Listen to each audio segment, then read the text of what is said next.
the phone with a very good friend of mine. He has a IT company. He's trying to start basically. He's got some clients. He doesn't have a whole lot of clients, and he's struggling with his current business right now, trying to recruit people. He's probably the only active partner he's got besides another partner that he's got who is not so active in the business. And he reached out to me, asking me questions on what they should do to take some of those things and get help. His problem is he's trying to recruit people.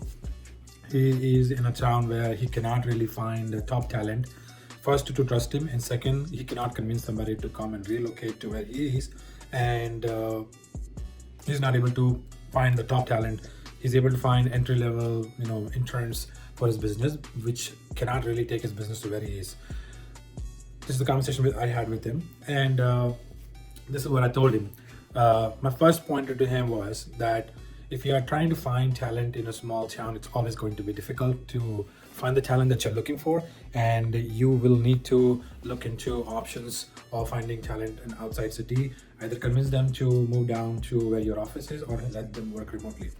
But these problems, and also something very interesting that came up during this conversation, he also mentioned that I'm struggling with this is my first time, and I don't know how to process this, and I'm getting burned out. And I told him, look, this is not your problem. This is the problem we all have. So first, don't feel that you are the only ones. We are in the business last 15 years. We still have problems in our business trying to recruit people. And so does everybody else. We know about those things. However, the way everybody else processes this information is differently. When Microsoft or Amazon is trying to recruit somebody, they have the recruitment process laid out in a way they can eliminate the bluff, eliminate somebody who is trying to join their company and the resume says something and they are conflicting. They would not even have somebody come into their corporate office and take an interview unless and until they have checked out everything. And remember, especially for Amazon, right? When they're recruiting somebody, they are having to pay for their accommodation or their flights, whatever they have to do in Seattle. And all that costs them money. So before they even have a talent come or an individual come in for an interview at their corporate office, they have done enough digging into the candidate to make sure that they are not wasting their valuable time and money that they are about to invest into a candidate to see if that individual is a good fit for you or not. If you have a lot of gap in your resume, if you are somebody who has who has taken a pause of 2-3 years and you don't have a real good way to explain why you had a gap in your employment for 2-3 years, chances are a company like Amazon is not going to hire you.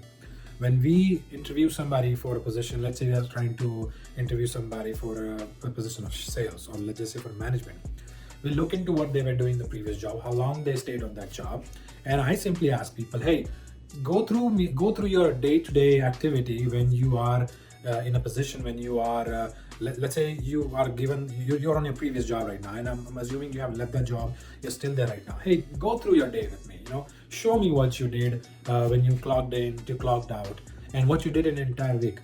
This short question by itself will save you a million problems if you just pay attention to what they are responding. I am talking about every single word. If they start to mumble and they're starting to make up stuff, and you are an experienced entrepreneur, you can tell at what point they are bluffing and what point they are trying to BS. And you got to catch that, and you got to cut them the interview right through, because 90% of the candidates you're going to interview are there to just bluff you. They are going to say everything they can find. The resume they made was made on ChatGPT, and they used all the complicated words in the dictionary to make sure they can bluff you. Can they bluff you? You should not be able to let them bluff you, waste your time. Forget about employing them. I want you to cut that interview short in the next 2 or 3 minutes. Save yourself from all the energy you have saved in your body to run your business, to do positive things. Don't let somebody come bluff, take away your time and derail you from the activities that you had planned out for the day. Never answer a phone call for somebody who, I was just talking to the friend, and he was recommending me some video editor that I was looking for.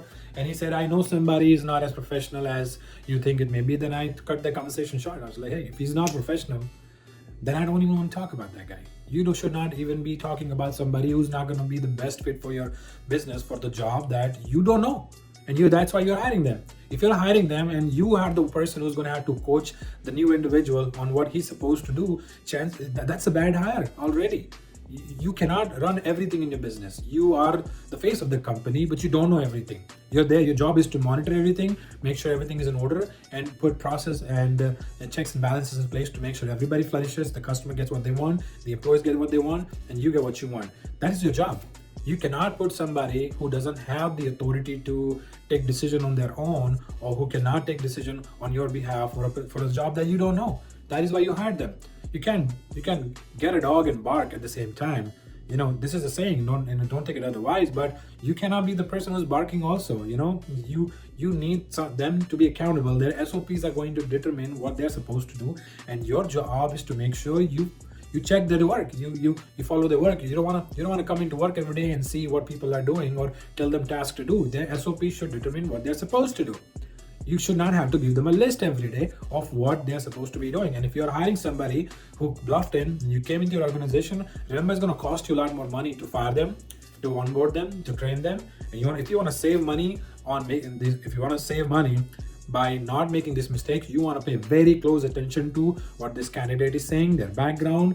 Are they walking the talk? Are they actually doing what they say they are? Make sure you verify their employment, with the pay stubs that they're giving you, and cross-reference with other documents that you can use to make sure they were actually making the money they were making. Because these days people can chat GPT and make fake pay stubs, and that's not the document you want to rely on. You don't let them know that, hey, you're going to be doing additional background checks on them.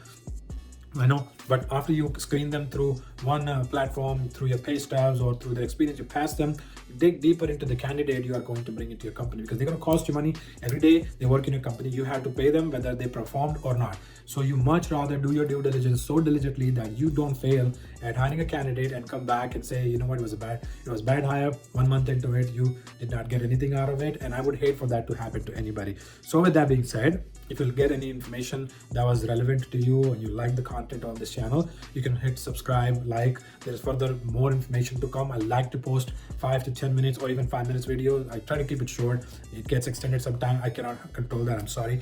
But the information that I have to share, it's going to play a very key role in running your and operating your business, and you can avoid a lot of potential pitfalls if you pay attention to the details I'm giving you. Make notes about it. You come back, you comment, you tell me things that you learned, tell me everything that bad happens. If I'm giving you an advice, it's not working for you, tell me what bad I'm doing. I want to know. I want to improvise myself. I want to come up and give you customized solution. If you comment, I may be able to find time to get you some of the answers that you can use for yourself. And if you need more information, if you like to be updated on all the new videos and the contents and the products and services that we have to help you, you can subscribe to our email list, and we will have continuously be providing you valuable content through email marketing. Thank you.